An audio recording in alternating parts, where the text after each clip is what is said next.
5 éléments, les capacités. Donc certains profils sont plus dans l'animalité, dans le présent, extérieur, vers l'animal, le feu et la terre. Une voix qui porte, une énergie nerveuse, une énergie forte et haute. Un corps fort, musclé, dense, une pilosité forte, des traits marqués. Donc c'est une densité compacte, physique et énergétique. Et d'autres, naturellement, sont portés vers l'intérieur, plus vers l'enfant, comme l'élément eau et le métal un petit peu.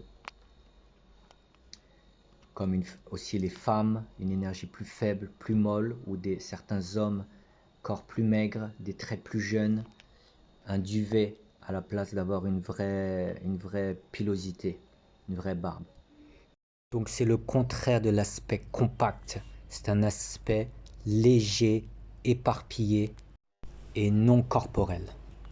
Et la troisième catégorie est plus cérébrale, métal, plus dans le calcul, l'intellect. Donc c'est un aspect compact mais cérébral, non corporel. Donc en temps de guerre, dans la bataille, il y aura à l'arrière l'homme universel qui a tout, à la fois le physique, l'intellect et le spirituel. Ensuite, dans une bataille, l'élément métal sera plus dans le chef, dans la gestion, le schéma mathématique. Donc par exemple, le chef, le roi, parfois il ne participe pas à la guerre. Si les yin, les aspergés, ne perçoivent même pas le ton et trouvent le bonjour inutile, certaines maladies ne reconnaissent même pas les visages, ne reconnaissent les gens par leur démarche. Donc ils sont trop robotiques, ils ne peuvent pas s'adapter à une situation changeante et trop soudaine.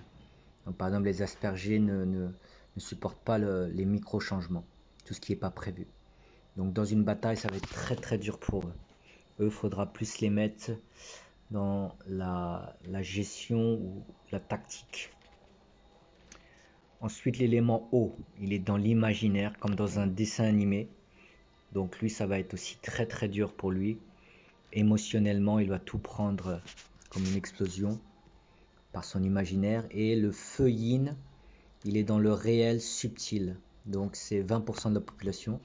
Très intelligent dans l'analyse et dans la finesse d'esprit. Il est sportif, mais quand il n'y a pas de pression. Donc sinon, il est trop émotif et plus faible que le feu yang. Il ne peut pas s'adapter dans les tranchées, la pression. Parce qu'il y a trop d'infos qui passent comme une antenne avec trop d'infos. Ensuite, l'élément terre, feu, c'est le chef chaleureux, le gérant. C'est un meneur d'hommes. Il va supporter la pression car il a moins d'infos, moins de pensées. C'est plus un rocher, un menhir. Donc il pourra être à la fois quand même un chef pour gérer et il peut être aussi dans les tranchées, une force tranquille qui s'adapte. Comme ici Didier Deschamps, à la fois entraîneur et grand joueur. Ensuite le feu yang, c'est lui le spécialiste des tranchées. Il brûle, c'est le sportif, il a moins d'intellect, comme des spasmes d'adaptation dus aux difficultés. Comme il a peut-être eu parfois des difficultés dès l'enfance, il s'adapte vite. Donc c'est comme un sportif, il y a 4 infos et le reste c'est bam bam. Il supporte la pression car il est plus animal, il est plus dans le présent et fort. Par exemple, Mbappé est fort car il ne se pose pas de questions, il n'a pas de cerveau, il n'est pas intellectuel. Si tu le mets face à une feuille